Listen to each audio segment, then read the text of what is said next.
Ever wish you could, like, I don't know, combine a love of art with maybe a little Indiana Jones? Okay, I like where you're going with this.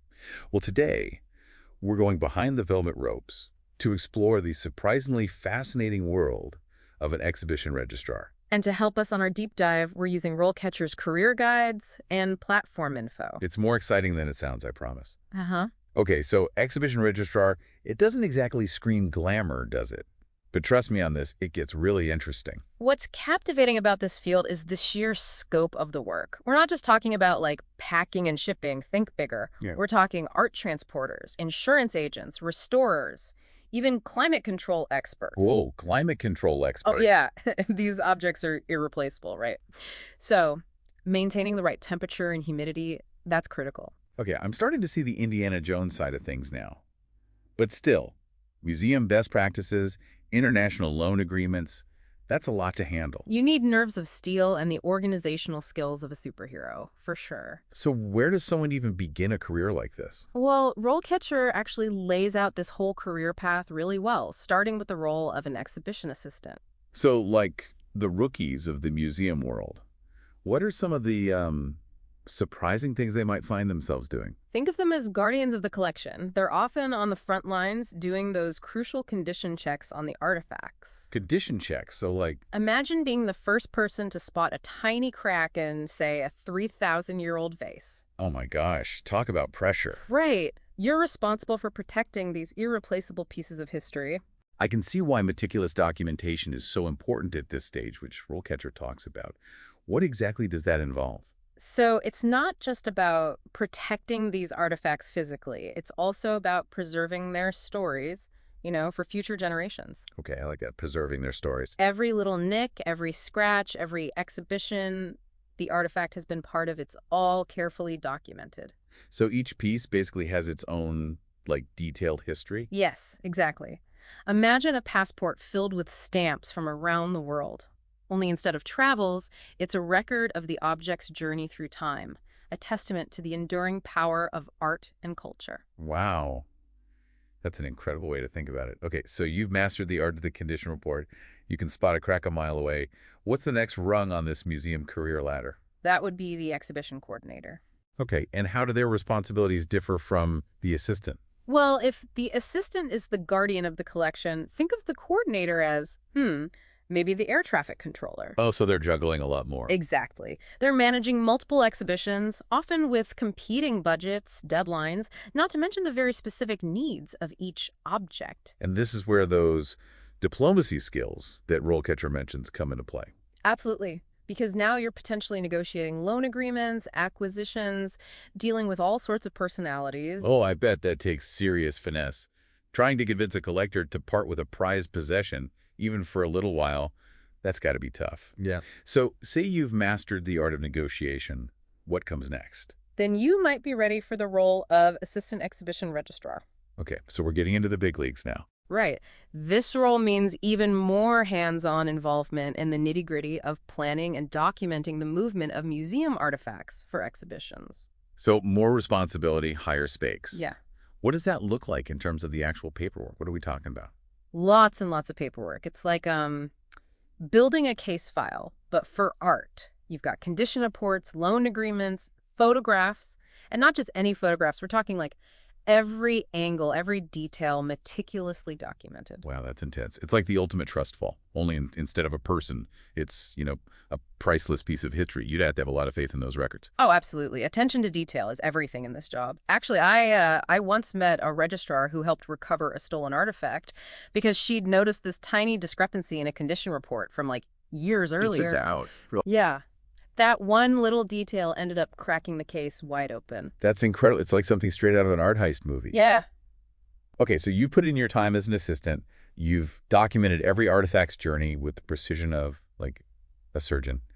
When do you finally get to, call the shots as a full-fledged exhibition registrar? Well, typically after a few years of experience, you're ready to move up. So at that level, what's a typical day look like? Or is there even such a thing? Honestly, typical doesn't really exist in this field. One day you might be coordinating the transport of a super delicate sculpture across continents, and the next you're overseeing the installation of some high-tech multimedia exhibit. Talk about a job that keeps you on your toes.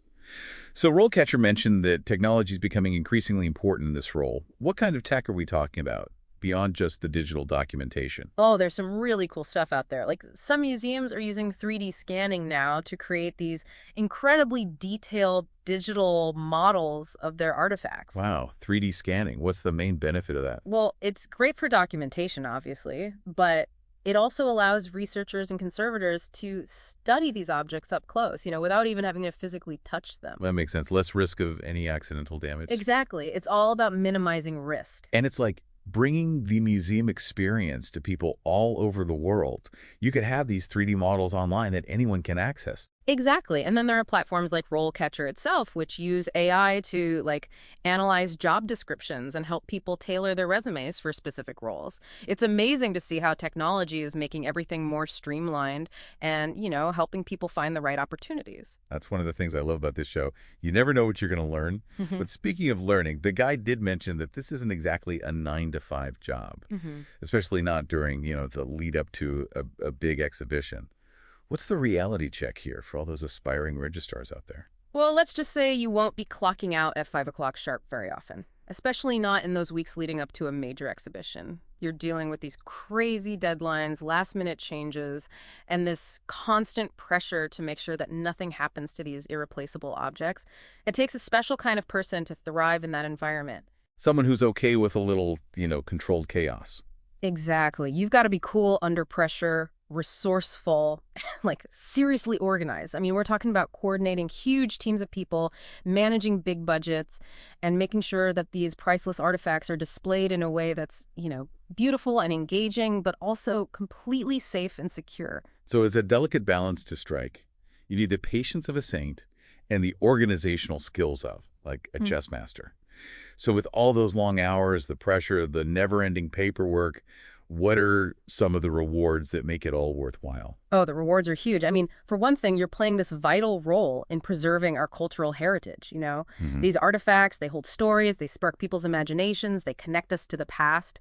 To be a part of that, to help share these treasures with the world, it's a real privilege. Yeah, that's something to be proud of, for sure. It's not just a job, it's a contribution to something much bigger than yourself. Exactly. And it's a constantly evolving field, too, which keeps things interesting. Museums are always experimenting with new and innovative ways to engage with the public, so you're always learning and exploring new ideas. That's awesome. So speaking of exploring, I'm curious, once you've kind of, reached the top as an exhibition registrar, what's next? Does it end there? Or is there, another level of mastery? Oh, there's definitely another level. And that's where the senior exhibition registrar comes in. Okay, now I'm intrigued. What sets the senior registrar apart? What do they do differently? Well, think of them, kind of like the conductors of this whole intricate orchestra. I mean, we're talking about art and logistics all coming together. They've moved beyond the day-to-day, you see. They're setting the strategic direction for exhibitions, the long-term vision. So they're thinking big picture. Exactly. It's not just about managing one exhibition at a time anymore. They might be cultivating relationships with other museums, institutions around the world. Maybe they're developing mentorship programs within their own museum, or even shaping the museum's overall exhibition policies. Wow, so they've gone from carefully unpacking crates to, shaping the future of the museum. That's quite a journey. It really is. And, it brings to mind something that's really important about this career path, something RoleCatcher mentions that we haven't really touched on yet. Oh, what's that? It's about, respecting cultural differences. And this is so crucial in this line of work because exhibition registrars, they're not just dealing with objects, right? They're dealing with pieces of history. Often these objects have deep cultural or religious significance to people. Oh, right, of course. It's not just a vase. It can be a sacred ceremonial object. Exactly. So let's say, you're coordinating the loan of a ceremonial mask, right? And this mask is coming from a community where it's still considered incredibly sacred. It's not just about getting the humidity levels right in the display case. Yeah, there's a whole other level of sensitivity required. Right. You'd need to understand the proper protocols for, well, everything. How do you handle this object? How do you display it respectfully? Who's even allowed to be near it? You might need to bring in cultural advisors or religious leaders to make sure you're doing everything right. Absolutely. It's about building trust and understanding. So suddenly those diplomacy skills we were talking about earlier, they're sounding a lot more like, international relations than just negotiating with art collectors. It's a great way to put it because at its heart, that's really what a good exhibition registrar does. They build bridges between cultures across time even. And that aspect of the job, it's only becoming more and more important, I think, especially as museums are, working to diversify their collections, trying to represent a wider range of voices and stories. It's incredible how much more there is to this career than, what you see on the surface. You're not just moving art, you're moving history, you're moving culture. It's almost like you're moving stories through time and space. That's beautiful. And you know what I love about this field? Within this already fascinating world, there's so much room to specialize and really, make it your own. Oh, interesting. What are some ways people specialize? Well, you could become the go-to expert for a particular type of art or artifact. Like you could specialize in, say, ancient Egyptian relics or Renaissance paintings, anything that really speaks to you.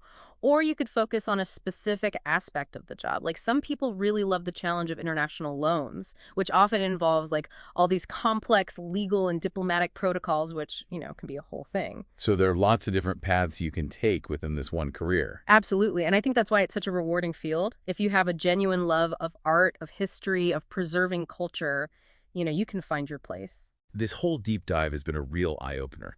I had no idea how much work, how much care, how much expertise goes on behind the scenes of every exhibit. It's easy to forget when you're walking through a museum enjoying these beautiful objects, just how much had to happen to get them there.